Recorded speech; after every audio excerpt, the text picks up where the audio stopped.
Amis du cinéma et de mémoire commune du festival de Nador, bonjour ou bonsoir, tout dépend à quelle heure cet enregistrement va être diffusé. Nous avons l'immense honneur et le grand plaisir d'accueillir Atahualpa Lichi, qui est lui-même Bonjour, une mémoire du cinéma. Bonsoir Atahualpa, bonsoir. en Euh, compagnie de mon ami Kadom Laït, réalisateur, que nous avons rencontré aussi à Nador. C'est une ville de rencontre l'an dernier et même l'année il y a quelque temps.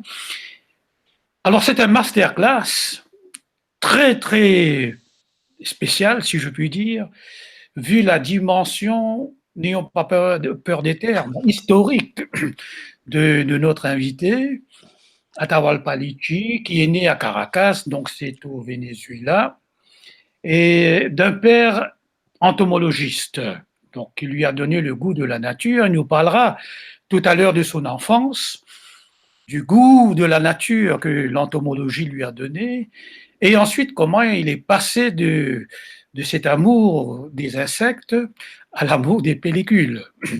Bonsoir Atahualpa, parlez-nous bonsoir. un peu de votre naissance dans ce pays qui j'imagine très beau en Amérique du Sud. Oui, c'est un superbe pays, ça. Mais je crois que tout le monde dit de son pays qu'il est beau parce qu'on a tous des souvenirs comme ça. Mais j'ai la chance quand même qu'il est un pays tropical, qu'il un pays où il y a des belles plages et il y a des forêts extraordinaires. Et c'est un pays, sans être très grand, il y avait très peu d'habitants au départ. Donc on était dans la nature, on faisait 10 kilomètres sortant de la ville, on était déjà en pleine nature, en pleine forêt. Pour moi, ça a été important, c'est pour ça que j'en parle un petit peu. Parce que comme mon père était entomologiste, on voyageait beaucoup. C'est-à-dire, je ne marchais pas encore, qu'il m'emmenait déjà dans les forêts.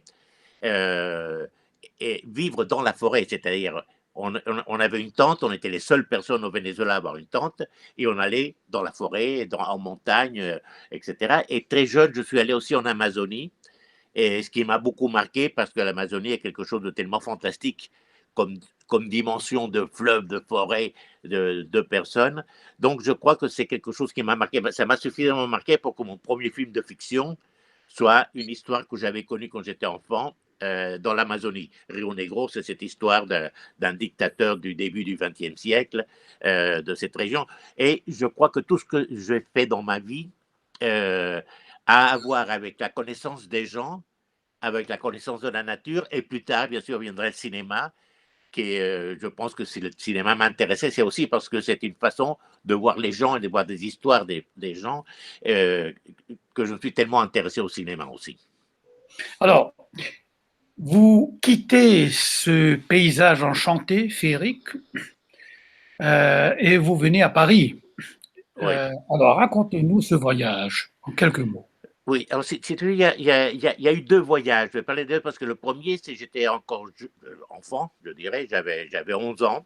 Et il y a eu un premier voyage à ce moment-là en bateau, un vieux bateau qui était un bateau polonais, mais qui a été. L'équipe était italienne, et c'était un bateau qui tombait tout le temps en panne.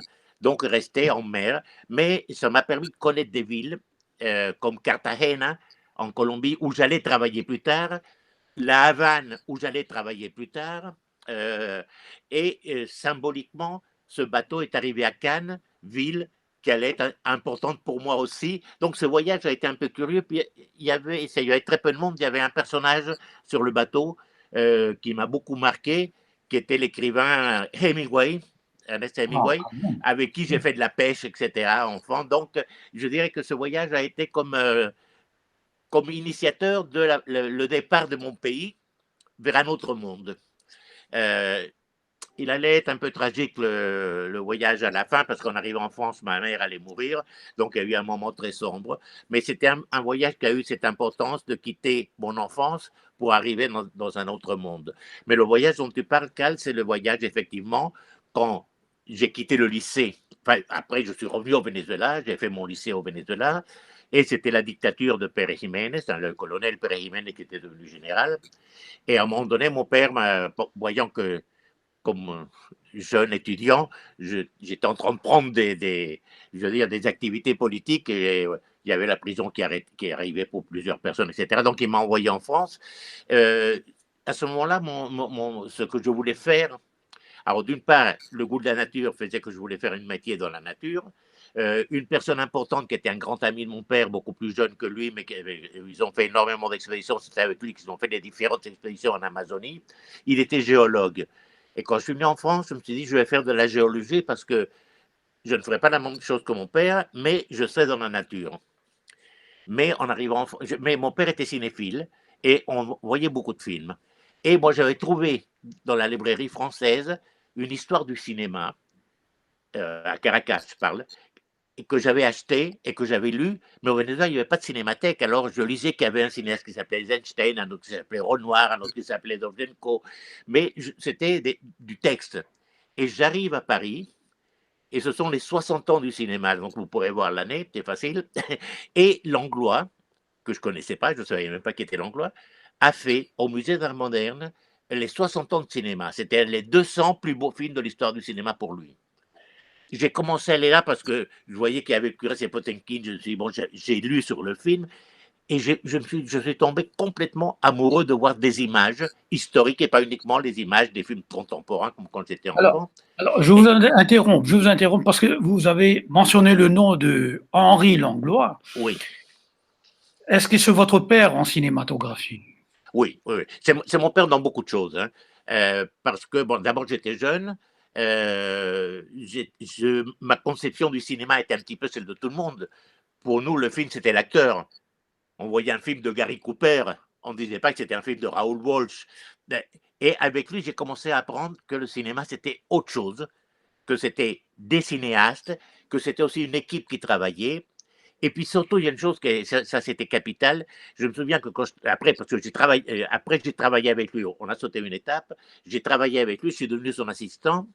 Et je me souviens que dans les premiers jours, je trouve un petit bout de pellicule comme ça. Je lui dis, oh, ben, on n'a que ce petit bout de pellicule, ça ne sert à rien, ce petit bout de pellicule.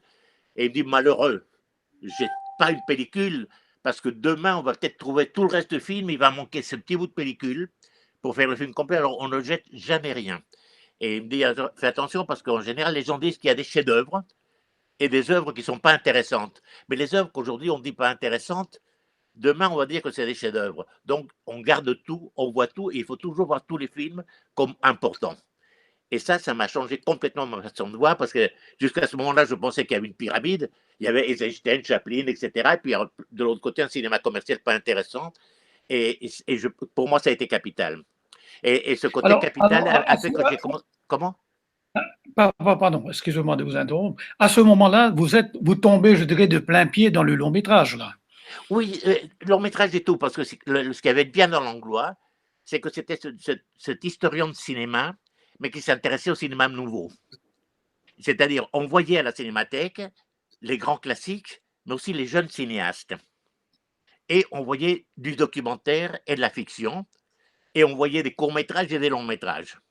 Et je veux dire, ça m'a formé complètement, parce qu'après, quand je vais faire des festivals, ça va me conditionner à être, je dirais, très curieux à voir tout. Je me souviens une fois, alors ça c'est, je mélange un petit peu, Langlois va aux États-Unis et il revient et il me dit, viens, viens, viens, on va voir un truc formidable. N'oubliez pas que c'est un historien de cinéma, et il me montre un film, c'est un film d'Andy Warhol, qui durait 3 heures, qui s'appelait Sleep, où on voyait une personne dormir pendant 3 heures. Alors, je trouve que c'était extraordinaire, quelqu'un qui te parlait d'Eisenstein, de Chaplin, de Fritz Lang, et que j'allais connaître plus tard ces gens-là parce qu'ils étaient à la cinémathèque, et qu'il était complètement ouvert au cinéma le plus moderne, parce qu'effectivement, Andy Warhol, c'est une caméra de 3 heures sur quelqu'un qui dort.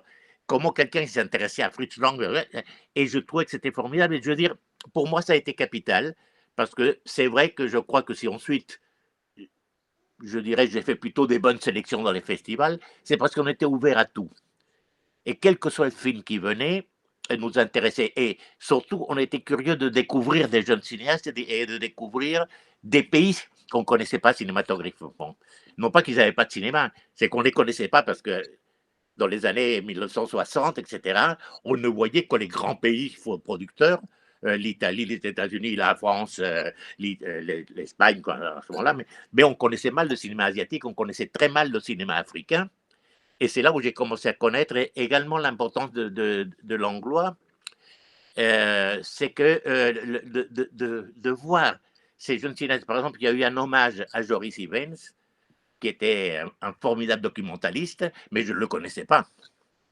Et c'est à force de voir ces films que j'ai connu. Donc, je me suis étonné un petit peu sur l'anglois parce que je pense que c'est le genre d'ouverture que j'ai eu la chance d'avoir et que j'espère que tout le monde aura dans sa vie cette chance d'avoir quelqu'un qui te fasse voir d'une manière différente et surtout beaucoup plus large.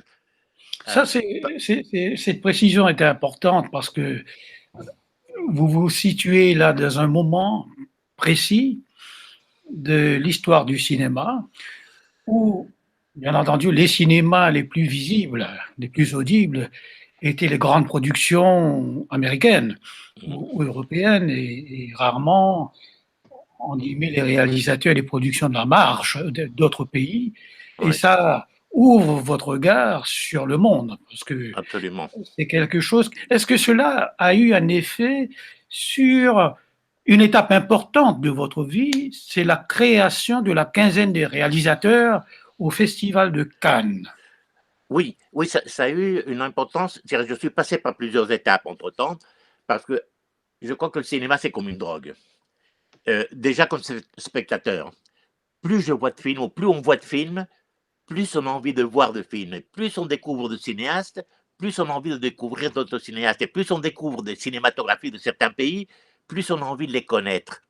Et ce qui fait que moi, j'ai très vite, toujours, tout en travaillant à la Cinémathèque française, j'ai pris la direction du ciné-club qui était le plus vieux ciné-club de France, qui était le ciné-club de la Sorbonne, le ciné-club universitaire qui avait lieu dans un amphithéâtre de la Sorbonne, qui avait été fondé par Pierre Casse à la fin de la guerre, de la Seconde Guerre mondiale. Et là, par l'intérêt qu'on avait dans le cinéma, par exemple, j'ai fait la première mondiale de la bout de souffle de Godard. Godard était très peu connu comme cinéaste, et il était connu comme critique, mais pas comme cinéaste. J'ai présenté le Signe du Lion d'Éric Omer, de qui j'allais être assistant plus tard. Truffaut venait présenter son court-métrage, Les Mistons, où j'avais Jean-Pierre Melville qui venait présenter ses films. Tous ces cinéastes ne l'étaient pas connus à l'époque. Hein. Disons qu'aujourd'hui, quand on dit on a fait la première mondiale de la bout de souffle, c'est un film monumental. Mais quand moi je l'ai présenté, c'était un jeune cinéaste qui faisait un film en noir et blanc. Hein.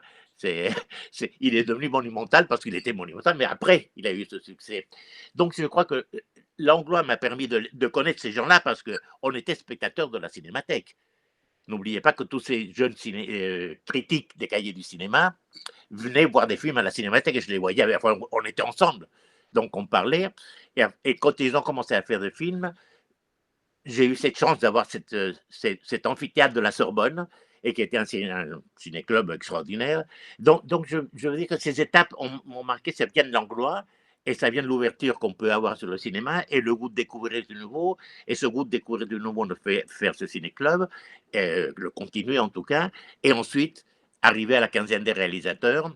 Et que je pense la quinzaine, parce que Pierre-Henri Delot, qui a été le délégué, était quelqu'un aussi qui a été formé par Henri Langlois. Et je crois que la première chose qu'on a eu à faire, c'était de voir des films. Et la cinématographie est tellement extraordinaire que je veux dire, la chance qu'on a eue, c'est qu'on a pu découvrir des cinéastes que les autres festivals ne passaient pas. Quand on a passé les premiers films de Théo Angelopoulos, personne ne savait qui était Angelopoulos. Quand on a passé le premier film de Werner Herzog, personne ne le connaissait. Et je pense que ça vient de notre formation qu'on avait d'avant, c'est-à-dire d'avoir travaillé à la Cinémathèque, moi et lui, d'avoir connu de l'anglois, et d'avoir dirigé des ciné-clubs où on amenait des films nouveaux. Alors, Et, justement, à Atahualpa, on comprend bien cette importance de la cinémathèque, qui est une mémoire du cinéma, mais pas ouais, seulement une mémoire, parce que si ça garde on va dire, une empreinte de toutes les productions, réalisations qu'il y a eu auparavant, en même temps, ça donne des indications, comme là, vous parlez de la nouvelle vague, etc., des nouveaux qui émergent. Donc, il y a aussi un aspect visionnaire dans cette cinémathèque, bien sûr, et de formation, parce que ouais. vous avez signalé que les critiques de la quinzaine des cahiers du cinéma venaient souvent à cette cinémathèque. Et je pense que si vous avez à faire passer un message actuellement à propos d'une cinémathèque, est-ce que vous regrettez que ça n'existe pas, ça n'est pas le même bouillonnement de culture que dans le passé? Pour ma part, je le regrette un peu parce que c'est comme ça que je l'ai vécu. Mais je ne peux pas reprocher à ce qui se passe maintenant. C'est vrai qu'à l'époque, pour les jeunes qui nous écoutent, le DVD n'existait pas. Le digital et la transmission de films n'existaient pas. C'est-à-dire que pour voir un film, il fallait aller dans une salle de projection. Et on dépendait de la programmation de la salle. Par exemple, quand on était encore des cinéphiles, avec quelqu'un comme Bertrand Tavernier, comme Bernard Martinon, comme il y avait des films américains qu'on ne voyait pas en France, on partait à Bruxelles voir des films, parce que là-bas, ils passaient les séries B qu'on ne passait pas en France. C'est-à-dire les petits films, ce qu'on appelait les petits films à l'époque, Georges Jules Maire, etc. Et comme on aimait ce cinéma-là, on partait voir les films là-bas. Après, bien sûr, maintenant, c'est différent. Maintenant, on trouve le DVD, il y a des quantités de streaming où on peut voir des films. Alors, c'est bien parce qu'on peut voir beaucoup de films. C'est moins bien parce que je crois que l'effort t'amène quelque chose.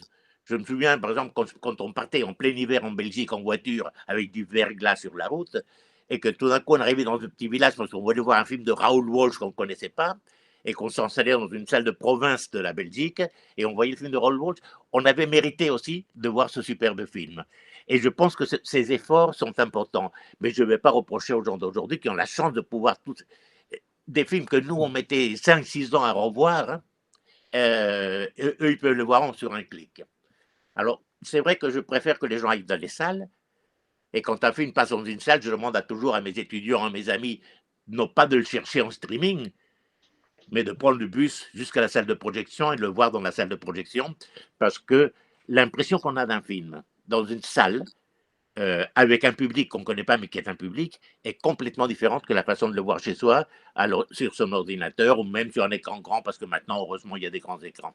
Mais c'est vrai que Justement, il y je avait un regrette réalisateur. cette époque où on allait au cinéma et on se retrouvait, on se faisait des amis au cinéma et on se retrouvait par hasard et après on devenait amis parce qu'à force de voir des films, euh, et beaucoup de mes amis qui sont restés, c'est des gens de ce moment-là. Donc, c'est un lieu de rencontre, c'est un lieu d'échange. Et bien entendu, quelqu'un disait que quand on va au cinéma, on lève la tête pour regarder. Et quand on regarde sur un écran d'ordinateur ou un iPad, on baisse la tête. Et puis on est dans ce qu'on appelle les salles obscures. Donc Ouais. il y a toute la magie, le son, on en parlait dernièrement. Mais je voudrais maintenant, si vous le permettez, peut-être Laït, tu as quelques questions à poser à Oui, notre ami Atahualpa. avant de parler ou de poser des questions, je vais plutôt parler un peu, surtout le cinémathèque. C'est parce que pour moi, ça a été un lieu vital. Moi, quand je suis arrivé en France, j'avais à peine 18 ans. Et pour moi, la cinémathèque, c'était vraiment le cinémathèque, un découvert qui m'a fait vraiment, qui m'a marqué ma vie. Et surtout, là, monsieur Atahualpa parlait, surtout dans le cinémathèque de la musée d'art moderne. Et là, l'année 77, j'ai fréquenté toujours cet endroit. C'est parce qu'aussi, on a vu des films qu'on ne voit pas à la cinéma, au cinéma, dans la salle. Et deuxième chose, ça n'était pas cher. Donc, pour moi, les films que j'ai vus, je ne peux pas rêver voir que à la cinémathèque. Donc, ça me fait grand plaisir de parler avec M. Atahualpa, c'est parce que lui, il a joué un rôle important ici. Mais cinémathèque, pour moi aussi, c'est le mémoire. C'est la mémoire. C'est la mémoire du cinéma. C'est la mémoire d'une génération militante. Et c'est la mémoire des grands films. des grands films aussi qui ont pour moi marqué la mémoire du cinéma. Pourquoi? C'est parce que quand on va voir, par exemple, Eisenstein, qui on peut voir que là-bas, la cinémathèque, quand on voit la Curie Rosset Potiomkin, qu'est-ce que c'est ce film? Ce n'est qu'un mémoire. De toute façon, pour moi, Eisenstein, c'est le réalisateur, un des grands réalisateurs qui a consacré son art en mémoire. C'est pas seulement la cuirassée Potiomkin, c'est Octobre, c'est je parle pas Alexandre le Grand, tous les films de Eisenstein, c'est une ouverture sur la mémoire. Alors, si tu permets, Laït, on va continuer. Oui. Et parce que le temps va nous manquer, on a malheureusement qu'une heure.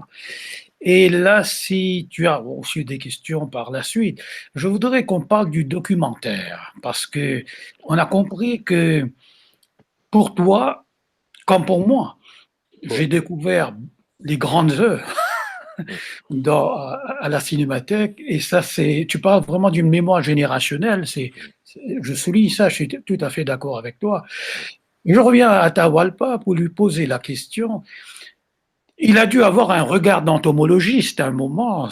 Bon, je dis pas ça de façon péjorative, hein, qui J'espère. voit tous les détails, qui analyse, qui regarde dans les détails les choses. Mais c'est peut-être aussi un peu un regard du documentariste, non? Qui doit documenter, voir tout, à peu près tout, en guillemets, et ensuite aller à sa production, à sa réalisation. Comment tu définirais... je commence à te tutoyer. Bon, on va tous se tutoyer, c'est Bon, peut-être on va plus se simple. tutoyer. Dans le cinéma, tout le monde se tutoie. Et au Venezuela aussi, alors. Voilà. Mais qu'est-ce que c'est le documentaire pour Oui. toi? Alors, si En tu veux, quelques avant ça, mots. je vais quand même dire que je suis complètement d'accord avec Lai sur ce qu'est la conservation. Et le principal rôle qu'a eu Henri Langlois au début, c'est qu'il a eu l'idée que les films se perdaient et qu'il fallait les garder. Dans les années 30-36, quand il a commencé, c'était une idée de fou. Et heureusement qu'il l'a fait parce que maintenant, on a gardé les films qui sont dans la mémoire et ça, c'est capital. Et donc, le documentaire, oui, je crois que c'est pour ça que j'aime autant le documentaire que la fiction parce que le documentaire, c'est une façon de s'approcher d'une réalité. Alors, tu parles de la vision de l'entomologiste, j'y avais pas pensé, mais c'est certainement vrai parce que mon père avait une telle façon d'observer la nature, les gens et les personnes, si tu veux, avec une grande attention et une grande compréhension. Et peut-être que ma façon de voir les documentaires et pourquoi je me suis tellement intéressé aux documentaires, c'est que dans les films, on voyait ça, mais dans tous les pays et dans tous les continents. Parce que c'est évident que quand je voyais un documentaire, bon, de Jean Rivers, mais il y avait Jean Rouge, il y a Flaherty qui est un de ceux qui m'a marqué, bien sûr, comme tous les documentaristes ont été marqués par Flaherty, parce que c'est le premier qui a fait vraiment des documentaires, même si c'était un peu mis en scène, c'était quand même un documentaire. Donc cette façon de voir la nature, de voir l'humain, le documentaire me l'a parté très fort. Mais Alors si je peux m'interrompre, oui. là, tu as cité deux noms, Flaherty et Joris Ivens. Alors, c'est deux façons de faire le documentaire. Est-ce que tu pourrais articuler ça, s'il te plaît? Alors, Flaherty, d'abord, c'est le premier qui a euh, vraiment voulu filmer le documentaire comme une profession. Il y a eu des documentaires avant, et le cinéma a commencé comme documentaire. Les premiers films de Lumière, ça ne s'appelait pas documentaire, ça s'appelait scène de vie. Le mot documentaire n'existait pas encore. C'était scène de vie, mais c'était des documentaires en soi. Mais Flaherty, il a eu une façon de vouloir s'approcher des gens. Et quand il a tourné Nanook l'Esquimau, qui d'ailleurs, il faut le dire, c'est une commande publicitaire d'une maison de fourrure qui s'appelait Brunswick. Et c'est formidable que quelqu'un permette à un cinéaste de partir dans le Grand Nord pour filmer un documentaire qui n'était pas forcément à la gloire de la fourrure. Et ça lui a permis quand même de filmer là. Et il a quand même si à l'époque les caméras étaient lourdes, on ne pouvait tourner qu'une minute ou 2 minutes à la suite, donc on ne pouvait pas faire des plans séquences, on ne pouvait pas suivre quelqu'un, donc il fallait mettre en scène. Parce que si on filme 1 minute, on ne peut pas dire fais ce que tu veux. On va te dire tu rentres ici, tu sors là. Et après ça, il faisait la chose. Mais il avait institué une façon de filmer qui était il avait tout emmené. La caméra, il avait fait faire un trépied très très fluide, une tête fluide qui à l'époque n'existait pas, et il avait emmené un laboratoire. Et il développait, un peu comme faisaient les frères Lumière, il développait, alors il tournait avec les Esquimaux, il développait et il leur montrait. Et si eux, ils disaient, c'est pas comme ça qu'on vit, ils ne gardaient pas le plan, ils le refaisaient. Et donc c'était une espèce de mise en scène, mais complètement proche de la réalité. Quand on voit Nanook aujourd'hui, on a vraiment l'impression que c'était comme ça qu'ils vivaient.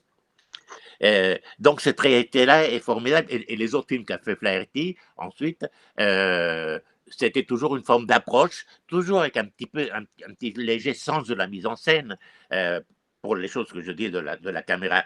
Mais donc ça m'a fait voir qu'on pouvait filmer les gens sans que ça soit des acteurs. Après, j'ai découvert d'autres cinéastes. Quand j'ai découvert, pour moi, un des plus grands cinéastes du monde, Dziga Vertov, quand il fait L'homme à la caméra, il est contre tout ce qui est fiction. Et ce qui n'empêche que son film est aussi complètement construit. Parce qu'il y a de l'animation, il y a des accélérés, il y a des écrans partagés, il y a de tout. Donc, il utilise tous les systèmes, mais il dit non, non, les acteurs, c'est des bourgeois. Et nous, dans notre révolution, on ne peut pas travailler avec des bourgeois comme les. Mais son film, d'ailleurs, je considère que c'est un des plus grands films de l'histoire du cinéma.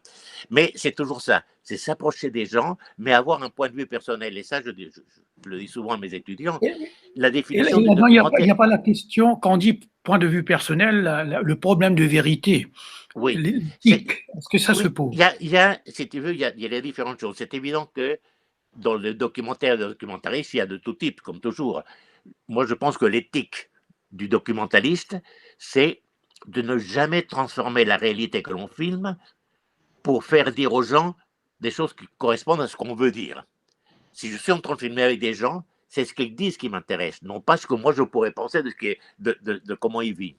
Donc ça, c'est important de les laisser faire. Mais, et je reprends la définition de Jean Vigo, il y a quand même un cinéaste. Il y a un cinéaste, il y a une caméra, il y a les personnages, il y a toujours oui, un point de vue. Pourquoi on filme alors? Hein? Pourquoi nous sommes cinéastes alors? Oui, c'est ça. Et donc le point. Autrement à dire en tant que cinéaste. Oui, c'est pourquoi on fait le film. C'est parce qu'on fait le a film du mal. Et on doit dire quelque chose dans le monde à travers nos films. Oui, oui, bien sûr. Mais alors, je reviens à Jean Vigo qui disait un point de vue documenté. C'est-à-dire, il y a le point de vue. Le point de vue, c'est le cinéaste. Donc, on est en train de filmer, on a un point de vue sur ce qu'on filme. On n'est pas neutre, on ne met pas une caméra automatique et on s'en va, et on revient 5 heures après, on prend ce qui est filmé. Non, bien sûr, on choisit les personnages, on choisit l'endroit où on le met. Même si c'est l'endroit où il vit, on choisit cet endroit-là. Quand on monte le film, quand on monte un documentaire, c'est le moment où réellement on fait le scénario de ce documentaire, on est en train de choisir des plans par rapport à d'autres plans. Et quand je parlais d'éthique, c'est que je n'aime pas, si on prend quelqu'un que l'on filme, qu'on découpe ce qu'il dit pour enlever certaines choses qui à nous ne plaisent pas et lui faire dire quelque chose qui serait un petit peu ce que nous on voudrait. Ça je crois qu'on n'a pas, un documentariste n'a pas le droit de le faire. Mais bien entendu, quand on choisit un sujet, quand on choisit la façon de le filmer, la façon de le monter, la musique que l'on peut mettre ou pas de musique, c'est un point de vue d'un auteur. Et le documentaliste est un auteur. Même quand c'était l'époque, c'est une époque que j'aime beaucoup, du cinéma direct ou du cinéma vérité, où logiquement ils ne filmaient que ce qu'ils voyaient, eh bien non. Et ils avaient leur point de vue sur ce qu'ils filmaient. Et d'ailleurs, j'ai découvert ce cinéma direct aussi grâce à l'Anglois qui était tellement ouvert que quand il a découvert Leacock et qu'il a vu Primary, il a tout de suite ramené la copie ici alors que personne ne savait qui c'était. Et on a vu la Cinémathèque française. C'est là où j'ai vu Primary, j'ai vu comment ils filmaient l'élection de Kennedy, etc. Donc je crois que quand il est là, il y a un point de vue. Le cinéaste est là, il n'est pas neutre, mais il ne peut pas transformer la réalité pour faire dire autre chose à la personne. Atahualpa, justement, Oui. pardon, Atahualpa. Justement, je vous parlais à votre film. Votre film documentaire qui est Le mystère de la Les lagunes. lune. C'est un film charmant qui m'a passionné beaucoup. J'ai beaucoup aimé ce film. Merci. Et j'ai des remarques à dire sur ce film et même sur le film Rio Negro, qui est un film de fiction. Vous voyez, moi, dans ces deux films, j'ai vu une chose. Vous, en tant que cinéaste, vous considérez le cinéma comme un lieu de mémoire collective. Oui. Vous voyez? Et donc, ce mémoire-là est pour quoi? Pour transmettre le souvenir du passé. Justement, pour moi, là, en visionnant votre film ou vos films, j'ai l'impression que vous voulez fixer pas le présent, mais fixer le passé. Oui. Vous Oui. avez tellement un amour vers la culture, vers les gens, leurs vues, méthodes de vivre, leurs chansons, chants, toute leur culture, tradition, et vous avez peur que bientôt on va perdre ça. Et vous voulez, à travers la pellicule, justement, fixer ce passé, fixer pour toute la vie. Et c'est justement, une fois on a parlé, vous et moi, et je vous ai dit une chose, je vous ai dit, pour moi, vous êtes un très bon élève de Robert Flaherty. C'est parce que justement Flaherty a commencé comme ça. Ouais. Il est né dans la Sibérie lointaine, à l'Esquimau, comme vous, après je ne sais pas, 50, 60 ans plus tard, elle est à Venezuela, mais pas Venezuela, la ville, le capital, Caracas, ou je ne sais pas quoi. Venezuela, vous avez trouvé, comment ça s'appelait, vous, Venezuela indien, ou quoi Les Andes, oui, oui. Absolument. Donc, vous allez là-bas et vous essayez même, j'ai l'impression que vous essayez de filmer la légende. Oui. Vous voyez? Et ça, pour moi, personnellement, en tant aussi que documentaliste, j'ai beaucoup aimé ça et j'ai beaucoup apprécié ça. C'est parce que justement, si nous, on ne fait pas ça, qui va le faire? C'est le cinéma, c'est notre mémoire qui est devenu notre mémoire et qui fixe éternellement notre vie et notre méthode de vie, malheureusement, qu'on va perdre, notre bonne méthode de vie. Et c'est ça qui a fait Robert Flaherty. Pourquoi il a filmé l'Esquimau et cet endroit lointain? Il voulait garder le bon de cette civilisation. Et grâce à lui qui a filmé le mémoire, ou bien son film qui est devenu la mémoire, pardon. Donc, grâce à ça. Et je vois, moi, dans vos films, je vois ça. Et je vois ce grand amour que vous gardez à ce monde-là. Mais j'ai une question justement à vous poser. J'ai remarqué dans les deux films, vous parlez de la mémoire collective, de la légende et surtout des chants. Pourquoi les chants? Même je vois dans le film Rio Negro, dans le moment de bataille, les gens meurent, mais on entend des chansons aussi. Oui, je pense que c'est. D'abord, que je suis d'accord avec vous que j'essaye de garder la mémoire des choses qui disparaissent. Et certaines choses que j'ai filmées au moment des Mystères des Lagunes ont disparu maintenant. parce que j'ai vu que c'était sur le point de disparaître et effectivement, ça me semblait important de le garder. Et, mais j'ai aussi fait des films contemporains. Dans la quarantaine de documentaires que j'ai fait des films sur l'époque que je vivais à ce moment-là. J'ai fait des films sur les jeunes adolescents, comment ils vivaient dans les années 70, ce qui m'a valu d'être interdit à la télévision française à ce moment-là, mais ça c'est autre chose. Et c'est vrai que les, vous avez parlé des légendes, oui, c'est que les gens de l'intérieur au Venezuela, la vie réelle est très proche de leurs légendes. Et les légendes font partie de la vie. D'ailleurs, le film que je viens de finir a à voir avec ça, c'est-à-dire comment les légendes sont à côté d'eux et pour eux, ça fait partie de la vie.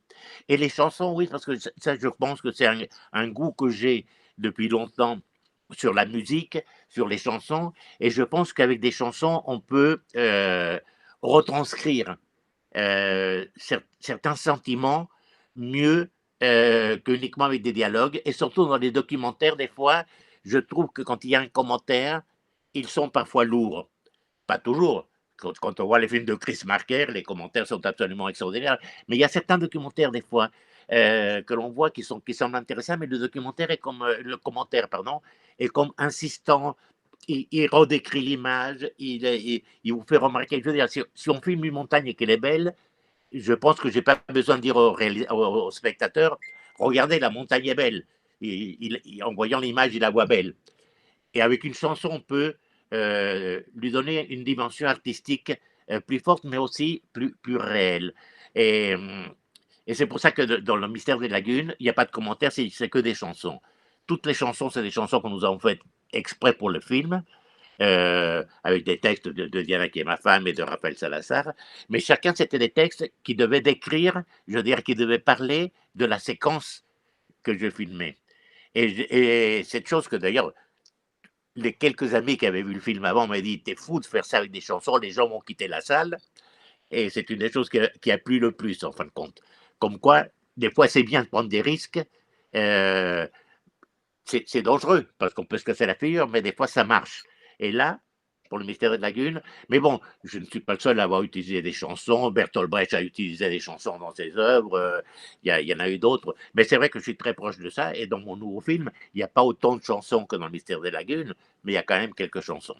Alors, on voit dans vos propos que dans cette problématique de la mémoire, le cinéma comme mémoire, le cinéma qui fixe la mémoire, le passé, il y a des enchevêtrements entre réalité, légende, bien entendu. Ça fait partie de la vie, hein, le passé qui rejoint le présent et qui alimente l'avenir. De toute façon, ça, ce sont les trois aspects de nos vies que le cinéma peut capturer, justement, avec toute sa technologie. Vous faire un flashback en arrière, votre vie dans le présent est alimentée par ce flashback, et qu'est-ce que ça va apporter sur votre action dans l'avenir. Mais là où je voulais en venir, c'est un documentaliste que j'aime beaucoup, c'est Joris Ivens. Et lui a une démarche un peu plus onirique, si on peut dire, qui est extraordinaire. C'est un de mes documentalistes préférés. Comment voyez-vous les films d'Ivens aujourd'hui, là, où nous vivons une pandémie? On a l'impression que le réalisme magique que Garcia Marquez décrivait est notre réalité actuelle. Comment Absolument. vous voyez ces enchevêtrements, justement, entre réalité, onirisme, science-fiction? Je voudrais votre avis là-dessus, parce que vous êtes à Paris en ce moment. Oui. En pleine pandémie. En pleine pandémie, mais la pandémie est mondiale. Quelle que soit la personne avec qui je parle, parce que j'ai beaucoup d'amis dans le monde, comme nous tous, ils sont tous pareils. Ils sont enfermés, ils ne peuvent pas sortir, ils attendent qu'on ouvre le cinéma ou qu'on ouvre un café pour voir des amis. Ils n'ont pas vu des amis depuis longtemps, on est tous pareils. Donc, effectivement, la pandémie, on l'a subie comme une réalité, c'est un documentaire, mais je crois que je l'ai dit souvent, moi, je vis ça comme un film de science-fiction.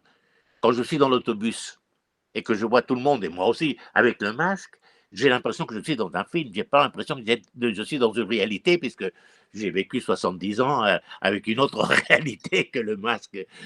Donc c'est bien. Et alors, pour revenir à Joris Ivens, pour moi, il a été aussi marquant, parce qu'il y a deux Joris Ivens.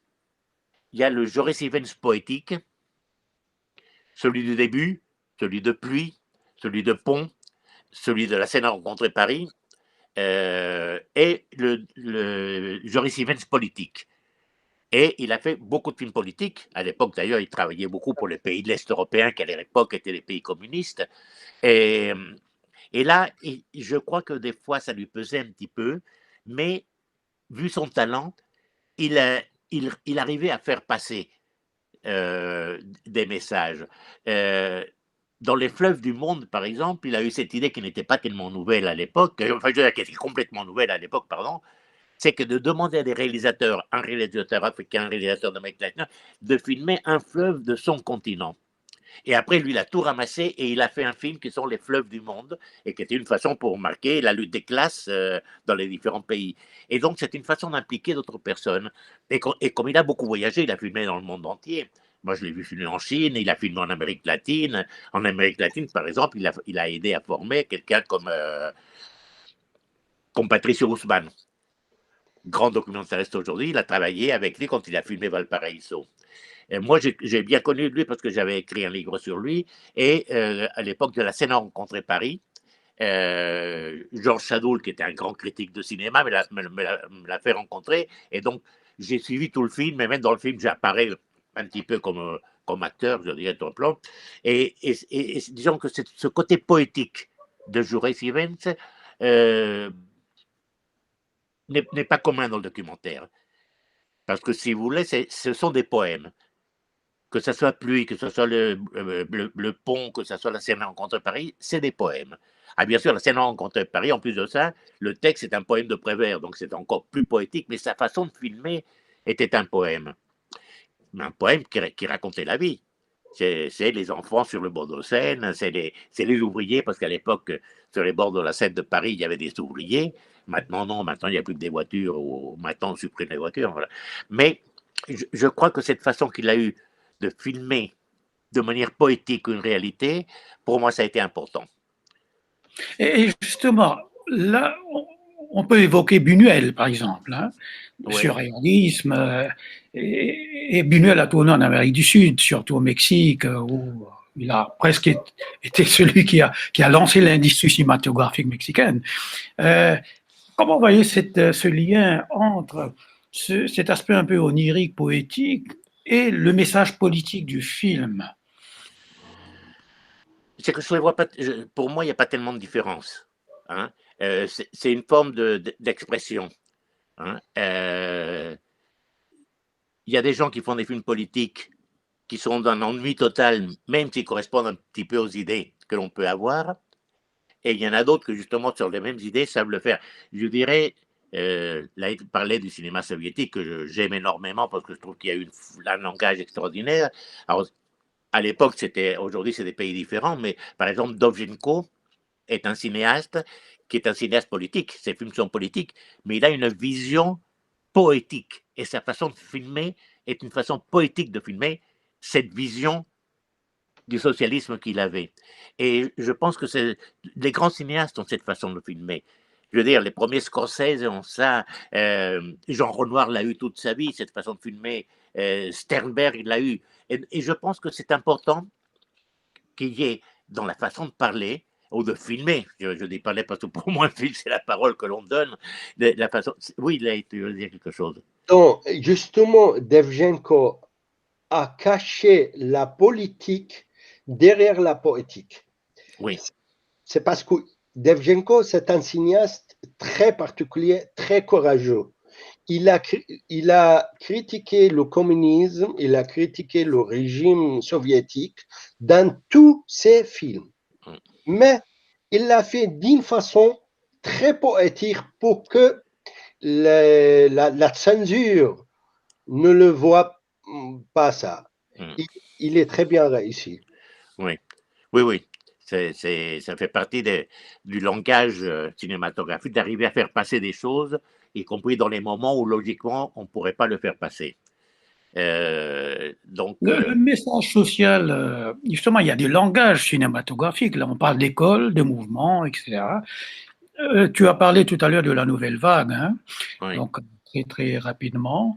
Et moi, je voudrais que tu tu essaies de faire le lien parce que tu as une mémoire vivante du cinéma et Laïc le précise bien en faisant des références aux soviétiques. Tu as vu tout ça.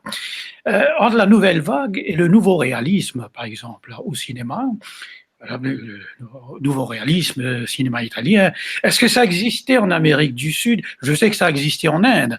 On parlait des films de Gouroudat, par exemple, Le Fer de papier, vraiment avec beaucoup de poésie, mais en même temps, ce sont des chroniques sociales et politiques. Hein. Bien sûr, on met en scène les luttes de classe, les luttes de caste, la pauvreté, etc. Et quel est le lien que tu peux établir entre ces deux mouvements, en guillemets? Si tu veux, le cinéma latino-américain, bon, il y a eu plusieurs périodes. Il y a une période industrielle, et par exemple, le cinéma mexicain était un cinéma industriel d'une très grande puissance. Par exemple, quand moi j'étais enfant et adolescent, au Venezuela, 80% des films qu'on voyait étaient mexicains. Aujourd'hui, 90% sont nord-américains. Alors, ça change complètement. Un jeune aujourd'hui au Venezuela, pour ainsi dire, que des films nord-américains. Quand nous, on était petits, on voyait des films mexicains. Et ces films sont tournés au Mexique, beaucoup, non? Étaient tournés au Mexique. C'est pour te dire que ça a changé d'une certaine manière. Mais quand les jeunes cinéastes des années 50-60 ont voulu faire des films, ils ont voulu être contre cette industrie. D'abord parce que c'était très difficile, parce que c'était très cher. Rentrer dans cette industrie, c'était difficile, parce que c'était très fermé et ceux qui étaient dedans ne laissaient pas rentrer les autres. Et ils ont découvert, d'une part, le néoréalisme italien et la nouvelle vague française. C'est-à-dire des gens qui tournaient dans la rue avec des petites caméras, pas forcément à la main, parce qu'à l'époque, on ne tournait pas beaucoup la main, mais c'est presque comme à la main, parce que c'était des petits trépieds, avec des acteurs pas connus, qui sont devenus connus ensuite.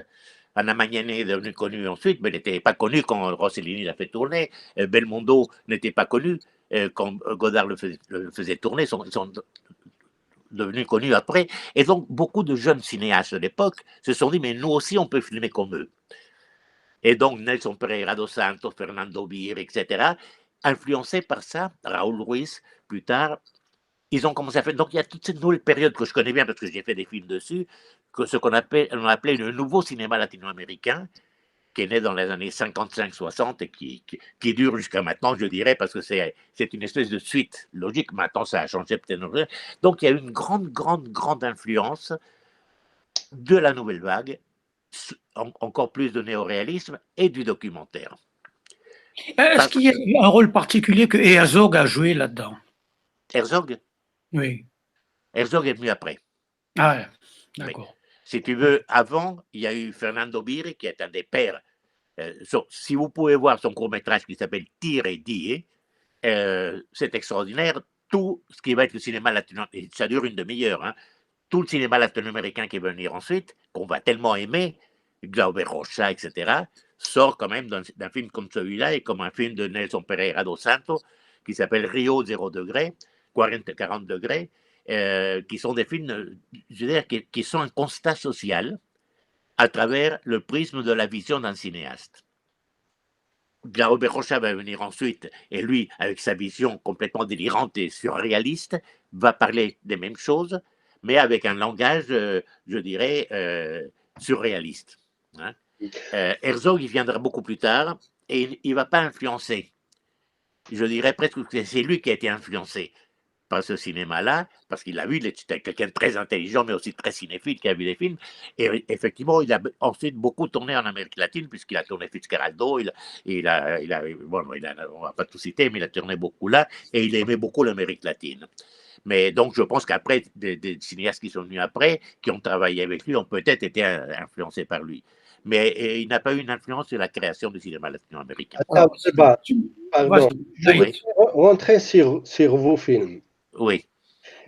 Quand je vois vos films, je pense que vous essayez de filmer les traces, des traces qui vous êtes peur qu'ils vont disparaître pour toujours. Oui. Ma question, est-ce que pour vous, le cinéma est devenu comme un train qui porte nos mémoires? Oui, je crois que c'est je dirais, un des aspects du cinéma. Qu'il soit historique. Je veux dire, moi, quand je fais Rio Negro, je parle d'une période historique qui était avant que j'existe, mais que j'ai connue, puisqu'en Amazonie, j'ai connu, et on m'a raconté cette histoire-là, et mon père me l'avait raconté. Mais le cinéma contemporain aussi est historique, parce que quand on voit un film d'un réalisme italien, par exemple, on est en train de voir un document sur ce qu'était la vie dans les années 45 en Italie. Donc c'est aussi une forme de mémoire qui est gardée en filmant quelque chose de contemporain.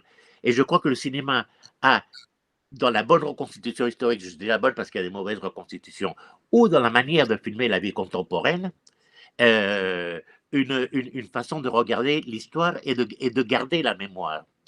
Et je pense que le cinéma latino-américain des années 50, 55, 60 était un film contemporain, c'est-à-dire il parlait du pays à ce moment-là, que ça soit de la ville ou de la campagne, parce que beaucoup ont parlé de la campagne, et aujourd'hui on le voit comme un témoignage de ce qu'était la vie à l'époque. Donc je pense que le cinéma a cette fonction importante de garder une image. Et moi j'ai vu récemment, par exemple, on avait retrouvé des films de l'Afghanistan des années 60. Et ben de voir ce qu'était la vie dans des films néo-réalistes, dans les rues, dans l'université, là-bas, est formidable parce qu'on a un peu oublié ce que c'était. Donc le cinéma a aussi, d'une manière involontaire, quand le cinéaste est en train de filmer, il ne pense pas à ça, il pense à l'histoire d'amour qu'il filme, ou l'histoire de conflit des jeunes, mais qui, 30 ou 40 ans après, va devenir un film sociologique ou ethnographique sur l'époque. Oui, C'est-à-dire, le cinéma est documentaire. Même si on fait de fiction, demain, j'allais venir à cet aspect. Merci Laïd de me tendre la perche, parce que en écoutant ce que Atahualpa dit, quelque chose qui peut être fictionnalisé dans un présent donné, quelques années ou 30, 40 ans plus tard, devient documentaire, si je puis dire. Absolument, C'est-à-dire absolument. comment ils aimaient à l'époque, par exemple, qu'est-ce qu'ils Ouais. mangeaient, comment ils s'habillaient. Donc il y a cet aspect documentaire. Mais comme le temps nous presse, je voudrais qu'on avance un peu et je trouve que nous avons là des éléments vraiment très intéressants à brasser, peut-être dans d'autres masterclass. Mais tout de suite, le docu-fiction, par exemple, qui est ce genre hybride entre fiction et documentaire. Je sais que tu n'aimes pas ça, Atahualpa. Pourquoi? Non, c'est pas que j'aime pas, c'est que je trouve qu'il y a certains docu-fictions qui sont faux. Et je ne supporte pas le faux quand on veut me le faire passer pour vrai. Vrai. Alors, il y a des moments où la docu-fiction apporte quelque chose, quand le cinéaste du talent apporte quelque chose, et ça ne me dérange pas dans ce moment-là. Mais j'aime moins ce qui se passe beaucoup à la télévision actuellement, où on mélange quelqu'un qui est cadré comme ça, qui explique, à l'époque des Romains, c'était ceci, c'était cela, et à côté, on filme quelque chose qui est complètement de fantaisie. Et c'est là où le docu-fiction me dérange. C'est pour ça que je dis parfois que le docu-fiction, je rentre peu dedans quand c'est fait de cette manière. Mais quand c'est une fiction qui permet d'expliquer une réalité, parce qu'on n'a pas. Il y a des documents, il y a des époques où il n'y a rien de filmé. Donc on ne peut pas dire je vais chercher des archives, on est obligé d'imaginer un peu ce qu'on peut mettre. Et donc là, j'accepte le côté illustrer une partie. Alors, quel serait le conseil que tu donnerais à un jeune réalisateur qui est tenté par la docu-fiction? Ah ben, je ne suis pas le bon personnage parce que, comme j'aime pas trop ça, que ce soit quelqu'un qui aime ça. Par contre, ce que je peux lui dire, c'est que ça soit docu-fiction, documentaire ou fiction, il y a une chose sur laquelle on ne peut pas passer, c'est la préparation du sujet avant que l'on filme. Et je crois que c'est une des choses, on va en parler maintenant, disons, pour moi, c'est très important toute la préparation. Dans Rio Negro, par exemple, c'est des années de préparation avant l'histoire parce qu'il n'y avait rien d'écrit. Dans les films documentaires, là aussi, comme je vais dans des régions où les gens n'y sont pas allés, il faut qu'on parle beaucoup avec les gens, il faut qu'on travaille beaucoup. Avec Diana, ma femme, on travaille beaucoup là-dessus, elle cherche beaucoup dans les bibliothèques, etc. Et quand j'arrive sur un tournage, j'ai 6 mois, 1 an, 2 ans de préparation, et à ce moment-là, j'oublie tout. Parce que quand je filme, j'ai là toute l'information que j'ai au niveau sociologique, ethnographique, ethnologique, etc.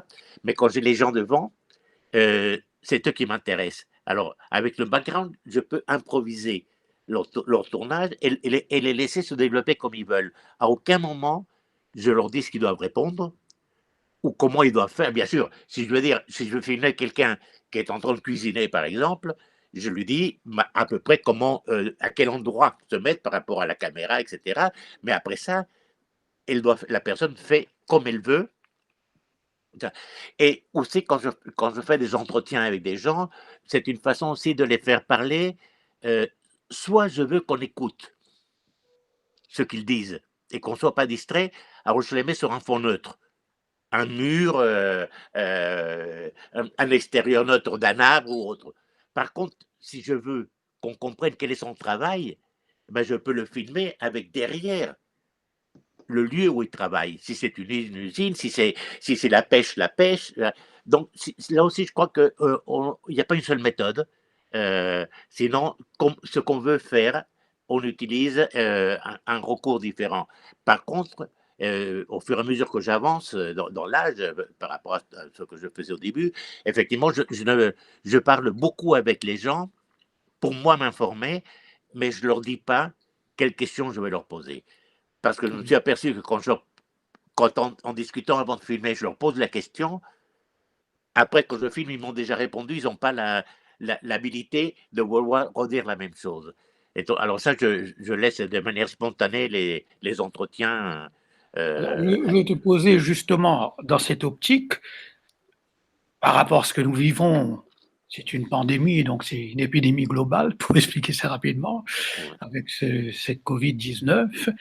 Comment filmer une pandémie qui est quand même quelque chose qui va impacter, qui impacte déjà notre mémoire, parce que ça ouais, fait depuis, on va dire, ça a traversé la Chine depuis novembre, on dit bien avant dans d'autres pays, donc on dit maintenant ça vient d'un peu partout. Bon, on va dire globalement 1 an. L'histoire du monde est impactée par ça. On va dire que c'est oui, quelque chose qui va être effacé de notre mémoire, pas de sitôt. Hein, et ça va être dans l'histoire du monde hein, pour les générations à venir. c'est évident. Oui. Comment penses-tu, si tu devais faire un film sur la pandémie, procéder, par exemple? Ben, Comme devant la sidération, je veux dire, que peut-on filmer? oui, C'est ma question. difficile de te dire, parce que je crois qu'il faudrait que je me lance à aller filmer. Mais alors je me demande si là, ça ne serait pas mieux d'avoir une fiction où tu pourrais concentrer ce qui s'est passé dans l'année de ce que tu as imaginé. Il y a des scènes qui sont surréalistes et qui sont de la vie. Par exemple, l'autre jour avec Diana, on allait voir un cinéaste vénézuélien qui était de passage à Paris, et on voit deux jeunes à l'arrêt du bus. La jeune fille assise sur les genoux de l'homme, et ils avaient des masques, et ils étaient en train de s'embrasser. C'est la chose la plus surréaliste qu'on peut voir. Nous, quand on a été un peu plus jeunes, on s'assoyait pareil, des filles sur les genoux ou autres, mais on s'embrassait sans masque. Et, et je crois qu'il va y avoir des films, je suis sûr, parce que j'en ai déjà vu au moins 2 documentaires et une fiction qui parlent de la pandémie, mais il faut qu'on s'adapte à ça. Moi, je suis encore, je dirais, étonné par ce qu'on est en train de vivre. Mais je voudrais bien pouvoir faire un documentaire tout de suite. Je dis fiction, mais il faudrait l'écrire, mais tout de suite, moi, j'aimerais bien finir ce que je suis en train de faire et plonger dans un documentaire. Et je voudrais savoir comment les jeunes la vivent. Parce que ce qui me tracasse le plus, c'est les jeunes. Nous, on a eu une vie complètement libre. Je veux dire, on pouvait sortir, on pouvait rentrer à 3 heures du matin, on pouvait aller boire, on pouvait se réunir à 5, à 10, à 20 à parler. Aujourd'hui, c'est plus possible. Alors, je ne sais pas comment moi j'aurais réagi si j'avais 20 ans ou 25 ans ou 30 ans maintenant, mais je me demande comment eux, ils le vivent. Et ça m'intéresserait beaucoup de pouvoir filmer ce qu'ils ressentent. Parce que je pense que c'est capital. Et pour plus tard, on n'a pas arrêté de parler de ce qui est l'image du cinéma aujourd'hui pour plus tard. Je pense que ça serait important aujourd'hui de filmer ça et savoir comment on est en train de le vivre. Et dans 2 ans, 3 ans, 5 ans, regarder ce qu'on nous a dit ou ce qu'on a filmé pour se dire quelle époque ça a été quand même. Parce que ce qu'on peut dire, c'est quand même quelle époque on vit actuellement. D'ailleurs, c'est inimaginable. Il y a 1 an, on n'aurait pas imaginé. On était Et quelle est la place du cinéma qu'on va voir, par exemple le film qu'on va voir, dans cette industrie qu'on appelle cinématographique, comment elle est impactée par cette pandémie? Ben, non, moi, je pense que le monde va d'une certaine manière changer parce que déjà l'économie change. Le cinéma, j'espère qu'on va rouvrir les salles parce que je suis un fanatique des salles, mais c'est vrai qu'il y a plein de films que l'on devait voir en salle, qu'on n'a pas vu en salle, que les grands studios passent déjà sur le streaming. Hein, Walt Disney, etc. Et donc ça pose un problème parce que ces films-là sont moteurs pour l'économie dans les salles, ils vont plus exister pour les salles. Je crois que les gens vont recommencer à aller voir des films, mais il y aura quand même un changement dans la manière je dirais, d'emmener les gens au cinéma. Parce qu'il faut que les gens retournent. D'abord qu'ils perdent la peur.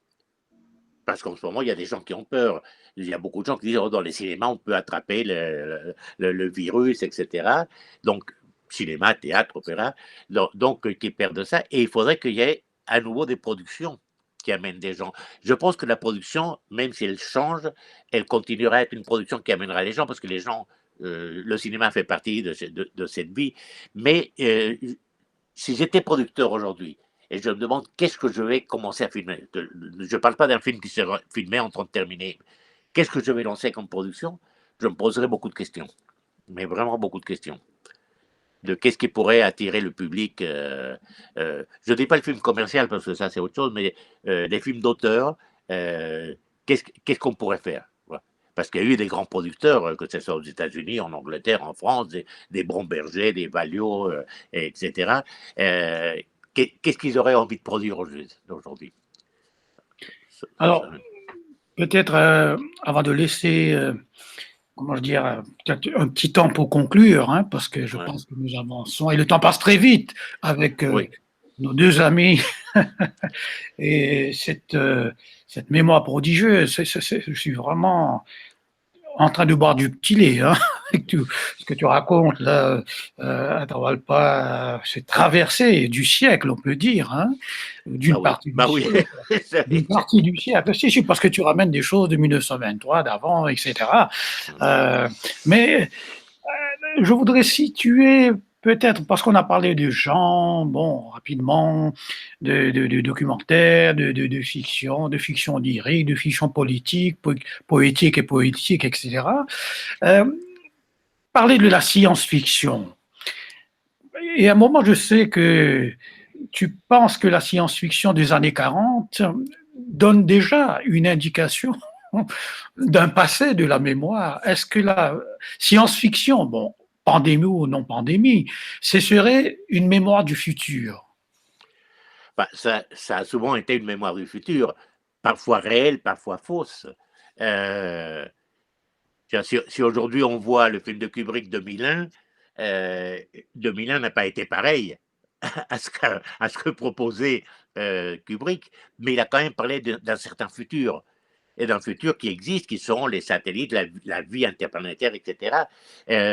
Donc je pense que la science-fiction est une façon d'imaginer le futur par des gens qui ont une vision. Je crois que l'auteur, qu'il soit littéraire ou cinématographique ou poétique, a une prémonition de ce qui va venir. Quand je parle souvent de la prémonition de l'auteur. Si, comme Godard, film Weekend, c'est le 1967. Hein, on voit qu'il y a des voitures qui brûlent. Les gens brûlent des voitures. Mais à cette époque-là, on ne voyait pas brûler des voitures. Et un an plus tard, mai 68, on voit brûler des voitures dans les rues. C'est-à-dire que la manière de filmer de Godard, c'était une prémonition de l'histoire qui venait. Et donc, je pense que la science-fiction, là, c'était pas de la science-fiction, il faisait un film politique et qui avait un peu de science-fiction parce qu'il imaginait des guérillas et il imaginait des voitures brûlées. Mais la science-fiction qui va imaginer la vie dans 50 ans ou dans 100 ans peut avoir cette image un peu comme Jules Verne pouvait l'avoir à un moment donné, cette vision. Jules Verne, parce qu'on parlait du Venezuela, là, lui, il a écrit son livre, Le superbe Orénoque, sans jamais être allé au Venezuela, sans jamais avoir eu l'Orénoque. Et c'est très, très, très juste. Bien sûr, il a suivi le livre de Jean-Franjon. Jean-Franjon est allé là-bas et lui, il a copié un peu ce que Jean-Franjon avait écrit, mais il a mis sa création. Donc, je pense qu'un auteur a une manière de voir quelque chose qu'il ne connaît pas, comme le futur, et lui donner une réalité. Et je crois beaucoup que la science-fiction a souvent eu une prémonition de ce qui pouvait se passer. Et je parlais tout à l'heure, dans les années 50, alors je me souviens plus le nom, mais il y avait des bandes dessinées, hein, de science-fiction où on voyait des gens dans le futur marcher dans les rues parce qu'il n'y avait plus d'air et tout était vicié et qu'il y avait des masques. Pour nous, c'était de la science-fiction qu'on ne verrait jamais. C'était pas. On n'allait jamais imaginer qu'on ne serait en train de marcher, prendre le bus, prendre le métro. C'est tout juste si on ne mange pas avec ça. Quand le restaurant est ouvert, il fallait avoir ça jusqu'au moment où on avait le plat devant soi. Et il y a eu des auteurs qui ont imaginé ce monde comme ça. Soleil vert, le film de Fleischer, te parle d'un moment où il n'y a plus de nourriture, où on te fait une nourriture synthétique, etc., où les rues sont pleines de... Et c'est des choses qui correspondent un peu à des choses ou qui arrivent ou qui sont sur le point d'arriver. On pourrait dire que la réalité rattrape la fiction et que la fiction anticipe la réalité. Je crois que souvent on anticipe. Oui, oui, Oui. oui. Et tu as parlé de vision. Pour nos jeunes cinéastes, réalisateurs qui nous écoutent, comment tu définirais ce mot vision? Parce que on dit n'importe quoi et tout est n'importe quoi avec cela. Toi, dans ta pratique de cinématographe, de témoin d'une époque, qu'est-ce qu'une vision pour toi? Un langage cinématographique, si ça peut avoir une articulation. Si tu veux, je ne crois pas qu'un cinéaste qui est en train de filmer, il se dit « je suis en train de filmer pour le futur ». Tu filmes pour ce que tu es en train de faire sur le moment. Et je dirais même, pour beaucoup de cinéastes, je ne dis pas des industriels parce qu'ils travaillent différemment, on ne filme pas pour le public. Je me souviens avoir parlé avec Alain René, comme ça, Alain René, il disait, mais je ne pense pas au public, je fais mes films. Et après, ils arrivent au public.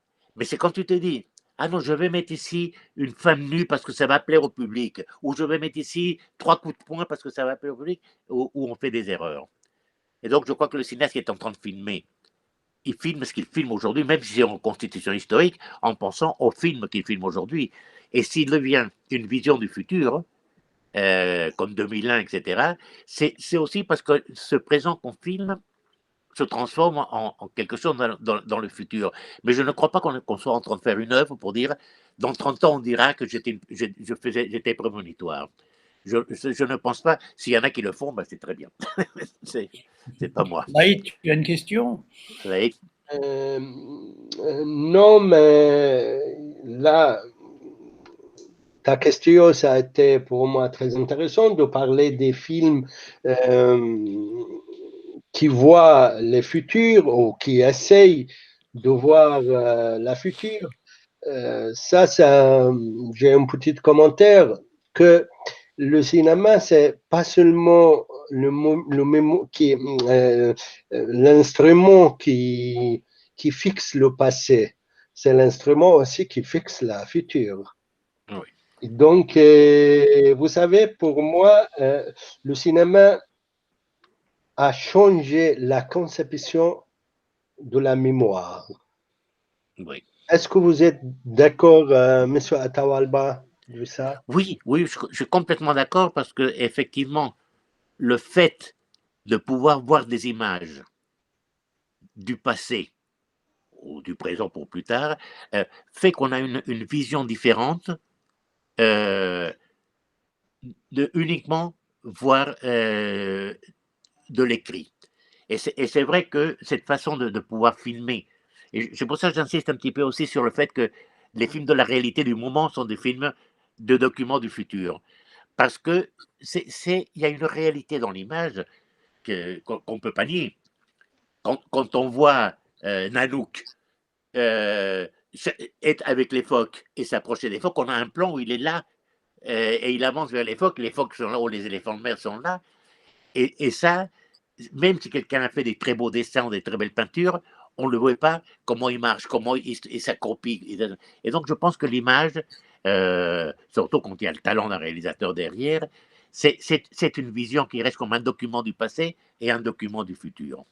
Alors, peut-être le dernier thème qu'on va aborder, c'est un thème très important au vu de cette pandémie et des réfractions identitaires.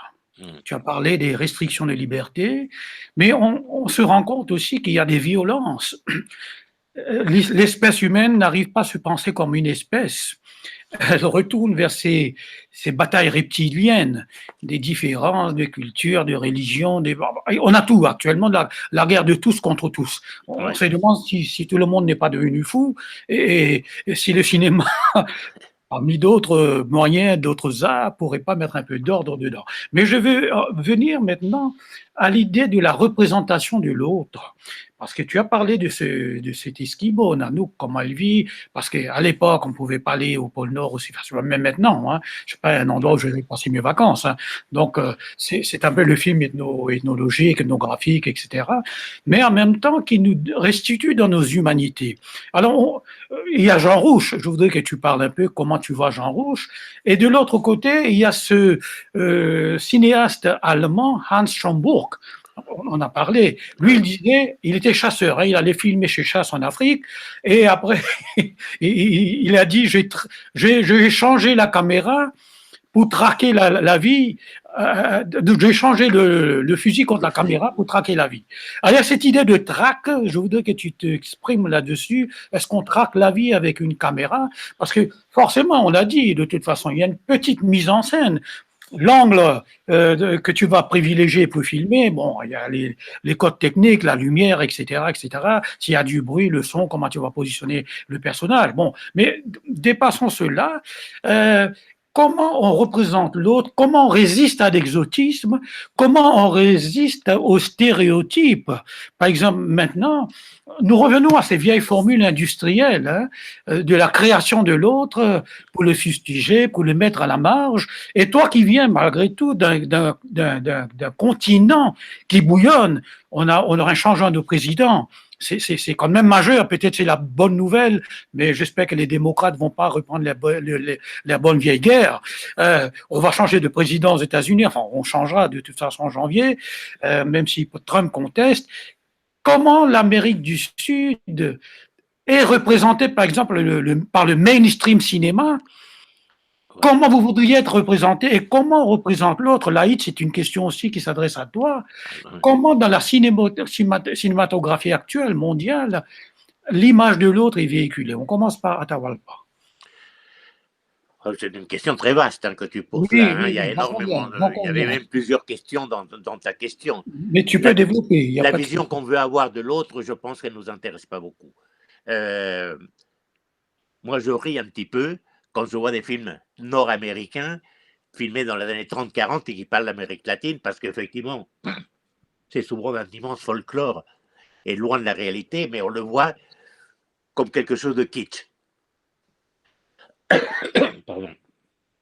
Mais la vision de l'autre, si tu veux, moi, j'essaye, malgré tout le côté technique, la caméra, etc., de que ce que je filme dans les documentaires, je parle, soit le plus proche de la réalité. Mon rêve, je l'ai dit il y a longtemps, je continue à le dire, c'est que je voudrais que la personne qui est dans la salle de cinéma ou face à la télévision, entendre un de mes films, ait l'impression qu'il n'y a pas eu de cinéaste qui a filmé, que la personne qui est devant lui, elle est vraiment devant lui. Et c'est pour ça que j'essaye que ça soit le plus réaliste possible, que je ne les interroge pas avant, que je les laisse parler en longueur, qui me coûte, je dirais, du temps de montage, parce que je préfère les laisser parler en longueur et chercher les phrases qui m'intéressent pour que ça soit le plus vrai possible. Donc j'essaye de que cette représentation de l'autre corresponde vraiment à l'autre. Hein. C'est-à-dire que, et je pense que beaucoup des cinéastes d'aujourd'hui, c'est ça ce qu'ils cherchent. Hein. Aujourd'hui, l'idée de truquer la réalité quand on fait un documentaire s'éloigne de plus en plus des cinéastes. Ça a existé, mais pas tellement.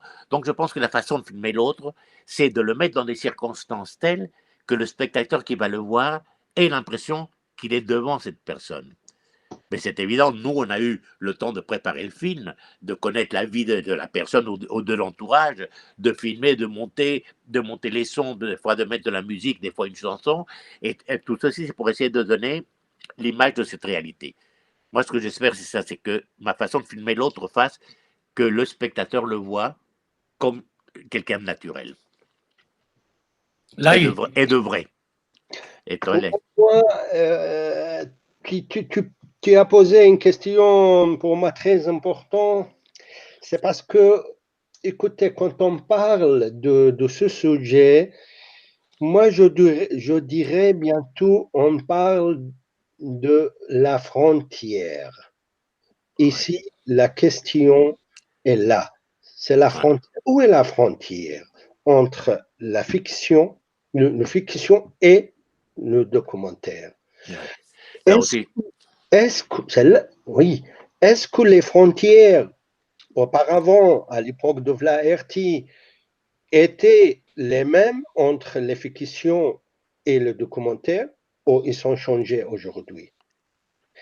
Quand on dit frontière, c'est-à-dire c'est quelqu'un qui bouge. C'est parce que les frontières, la concept de la frontière, qu'est-ce que c'est? C'est quelque chose qui bouge. Oui. On essaye toujours, surtout dans l'art, on essaye toujours, et le cinéma bien sûr, si on ne casse pas les frontières ou la frontière, on la bouge, C'est notre devoir en tant qu'artiste, cinéaste, de bouger cette frontière. Oui. Mais quand on parle de cette côté, on doit toujours rappeler de repas. Allô?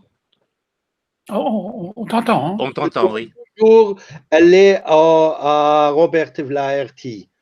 Robert Flaherty, quand il a filmé Nanook, qu'est-ce qu'il a fait? Il a reproduit la vie des habitants de l'Esquimau à travers Nanook. Même le Nanook, ce n'est pas le Nanook. C'est-à-dire, même le nom qu'il a choisi, ce n'est pas le vrai nom de celui qui joue le rôle de Nanook. Même la famille de Nanook s'est créée. Oui. Le spectateur ne connaît pas, le spectateur ne sait pas. Est-ce que Flaherty a triché ici? Oui, il a triché. Lui-même, il a dit. Il a triché, mais il a triché pour la vérité. C'est ça. Il a triché pour nous montrer la vraie vie, mais ça doit être une vision artistique quand même. C'est parce que les films documentaires, ça l'art. Donc, on doit faire ça. Et pour et aussi aujourd'hui, moi, en tant que documentaliste, toute ma vie, je pose cette question. Où est ma frontière et où est-ce que je peux aller plus loin? C'est parce que, oui, quand moi je fais un film, c'est parce que j'ai mal. J'ai mal, je ne peux pas vivre, je dois crier. Mon film doit être avoir une voix très haut. C'est parce que j'ai mal ce qui se passe autour de moi, je veux m'exprimer. Donc, j'ai ma position en tant que cinéaste devant ce qui se passe. C'est vrai ce que nous a dit notre cher Atahualpa, que oui, on doit, pour respecter la frontière, je pourrais dire, pour respecter le contrat qui est signé entre nous en tant que cinéaste et le spectateur, on ne doit pas tricher. C'est-à-dire, on n'a pas le droit de dire les gens avec qui on travaille, les gens qu'on va interviewer, on ne va pas leur dire nos questions, ils répondaient tel, ils répondaient tel. Non, bien sûr. Mais, on a le droit d'avoir notre position, notre point de vue artistique. Et ici, il y a des cinéastes qui trichent. Et là, je ne vois pas bien. Si moi, j'utilise des choses pour le langage artistique ou pour renforcer ma position, je dois le faire savoir aux spectateurs. Oui. Là, ici, je ne dois pas tricher. Atahualpa, c'est très Attends, intéressant. j'aurais dû répondre sur la frontière Oui, oui, parce oui. que Justement, j'allais te poser parce la que question sur la frontière. oui, c'est Vas-y. important. Et effectivement, je pense que la technologie fait que les frontières bougent. Parce qu'on parle beaucoup de Nanook, mais il y avait d'autres documentaires à l'époque. La technologie faisait qu'ils ne pouvaient pas tourner comme on tourne aujourd'hui. Mais le film de fiction, plus ça va, plus il est influencé par le documentaire.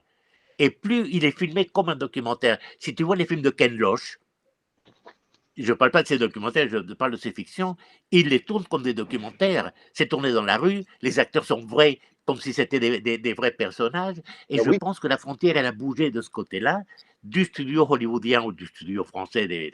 On est passé à un tournage qui est beaucoup plus proche de la réalité et de la vérité, et beaucoup de cinéastes aujourd'hui filment des fictions complètement écrites avec des dialogues, etc., mais ils le filment comme des documentaires. Donc cette frontière, elle a bougé d'une certaine manière, et je suis complètement d'accord avec toi. La seule chose, c'est qu'à partir de quel moment, je pense que celui qui fait une fiction est plus libre parce qu'il est en train de faire une fiction. Celui qui fait un documentaire, il a plus de responsabilité. Parce que le spectateur qui va voir un documentaire, il va dire on me montre la réalité. Ce qui n'est pas le cas de la fiction. Donc, c'est une réalité. Nous, on a une responsabilité comme documentaliste de qu'on ne montre pas une fausse réalité, même si on intervient. Même si, comme auteur, on a eu un choix dans la manière de filmer, on est responsable. Mais, pour revenir à ta frontière, le docu-fiction, c'est aussi une frontière qui a bougé. C'est-à-dire qu'on rajoute des scènes de fiction.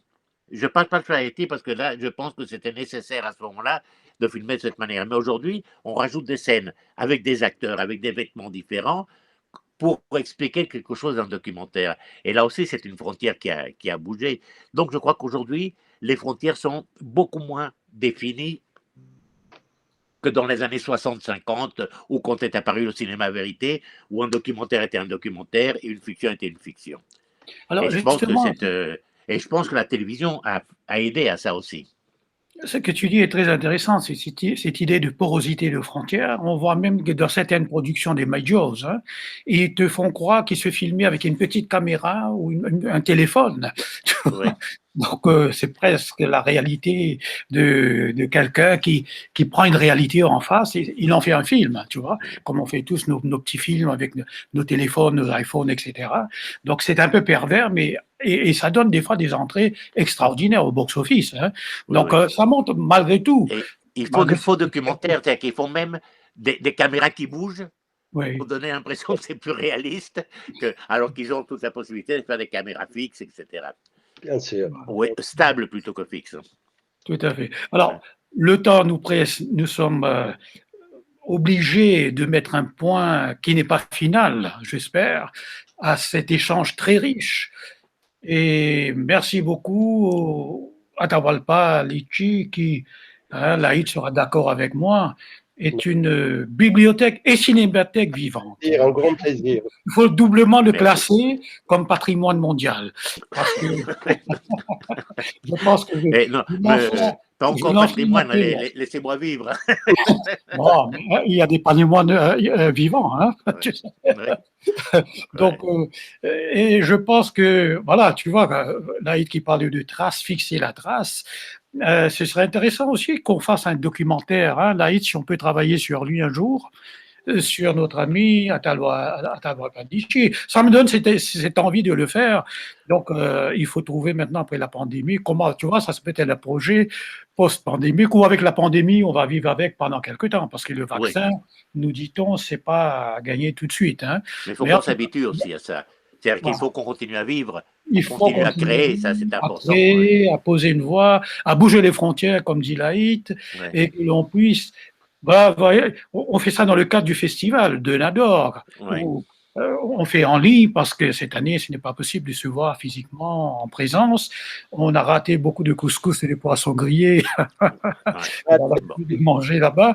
Mais espérons, gardons cette note d'espoir que l'année prochaine, on se retrouvera pour la 10e session du Festival international de On n'a qu'à faire le film dont tu parles pour le présenter l'année prochaine là-bas.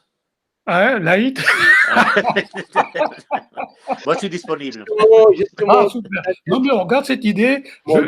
J'en ferai une requête à nos amis de Nador Oui. pour qu'on puisse faire ça. Maintenant, il faut voir comment on bouge avec la pandémie, mais ça, c'est une autre histoire. Cela dit, je suis obligé, croyez-moi, j'aurais continué longtemps avec cette masterclass de Atahualpa-Lichi en présence de notre ami Laït. Qui nous a permis de traverser quand même des décennies du cinéma avec des fils, je dirais, tirés sur la réalité, l'éthique, l'approche, le langage cinématographique, comment on passe de la réalité à la fiction, et est-ce que c'est aussi hermétique entre fiction et réalité? Je pense qu'on a apporté des éléments de réponse, parce que ce qui était fiction à un moment devient réalité 30-40 ans plus tard, parce que c'est un document tourné à l'époque, et on voit, ne serait-ce qu'un niveau documentaire, comment les gens mangent, comment ils s'habillent, comment ils s'aiment, comment ils prennent le bus, quel type de bus ils prennent. Donc ça nous ramène un passé, une trace, on a utilisé ce mot, Laït l'a bien amené, ce terme, cette trace, mais cette trace, on le voit peut-être en tridimensionnel, passé, présent et futur. Et on a parlé aussi du point de vue du cinéaste, que ce soit dans le documentaire, dans le docu-fiction, dans la fiction ou même la science-fiction, c'est avant tout une vision. Et je pense à Atahualpa, c'est un mot que je retiens, et nos jeunes amis qui regardent ce masterclass voient que la spécificité de la vision de l'être humain, c'est fait de ton histoire, de la traversée de la vie, de tes difficultés, de ton amour. On voit le cri de cœur de Laït, c'est comme ça qu'il se raccroche à sa cinématographie. Il y a des choses qui lui font mal, il faut qu'il en parle, tu vois. Et toi, tu es parti d'une histoire où tu es avec ton père, tu observais la vie dans ses détails, et ensuite tu as vu que ce même détail, tu pouvais le voir à travers la loupe de la cinématographie, et dès que tu es passé maintenant, depuis ce moment, à la pellicule, et ça t'a donné une ouverture. Les rencontres, ça c'est important, ça nous manque beaucoup pendant la pandémie, les échanges humains, les rencontres, c'est ce que nous constitue, ça t'a ouvert sur un panorama de la vie en vrai, et un panorama cinématographique, ce qui t'a façonné, et quand tu es allé faire tes propres réalisations, tout ça t'a nourri. Et j'espère que ce masterclass vous aura nourri un petit peu au niveau des réflexions, en attendant que l'année prochaine, en espérant une meilleure situation sanitaire dans le monde, que l'on puisse se retrouver à Nador. Merci à toi. Merci, c'est un plaisir. Et je souhaiterais qu'on se revoie, bien entendu, autour des films et de bons repas, parce que le cinéma, c'est la camaraderie, c'est l'amitié. Oui. Hein? Et puis c'est important de bien manger et pouvoir échanger comme ça. C'est la vie, c'est la vie. Mais c'est vrai quand même que la technologie a ces choses extraordinaires que ce qu'on vient de faire, il y a quelques années, on n'aurait pas pu le faire. Ah, ça c'est magnifique. Et qui est quand même formidable qu'on ait pu avoir cette conversation, qu'elle soit enregistrée, qu'elle puisse servir. Et je pense que là, c'est une preuve que la technologie permet aussi d'avancer de manière positive. Quand c'est servi, c'est utilisé de façon intelligente. Absolument. Ce qu'on fait nous quand même. Voilà. Je vous souhaite une bonne continuation. Merci. Et je pense que le masterclass sera diffusé à la fin du festival, 9e session. Ce sera, je pense, une note d'amitié, une note d'espoir et une note de créativité, parce que on voit le bouillonnement qu'il y a à Atahualpa, et c'est inspirant, n'est-ce pas, Laït, hein? Il donne envie de faire d'autres films, d'avancer. Moi, j'ai quitté un peu la réalisation depuis quelque temps, mais je pense que nous devrions, Laït, travailler sur un film sur notre ami Atahualpa Lichi, et je pense qu'on reviendra là-dessus pour continuer cette belle aventure. Nous remercions notre amie Sandra Rojo Flores, que nous ne voit pas à l'image, mais qui a été notre réalisatrice, on va dire, pour cette session de Zoom. Sandra, qui est une grande amie du festival aussi, c'est une anthropologue du Mexique, qui m'a introduit, moi, personnellement, auprès de ce festival, il y a 8 ans, qui commençait à naître, n'est-ce pas? On a essuyé le plâtre ensemble, mais on est content, 8 ans après, on est encore là, et que le festival traverse cette pandémie grâce à votre générosité, messieurs, grâce à votre générosité, mademoiselle Sandra ou madame Sandra, et au plaisir. Sandra, tu peux ou nous dire un petit coucou, tu peux couper comme tu veux. À très bientôt. Mais je voudrais vous remercier tous les deux. Merci. Parce que ça a été très agréable, cette rencontre avec vous et vos questions. Voilà. Pareillement. Merci. Pareillement. Plaisir partagé. À bientôt alors. Cher Atahualpa, et à très bientôt. Au revoir. Au revoir.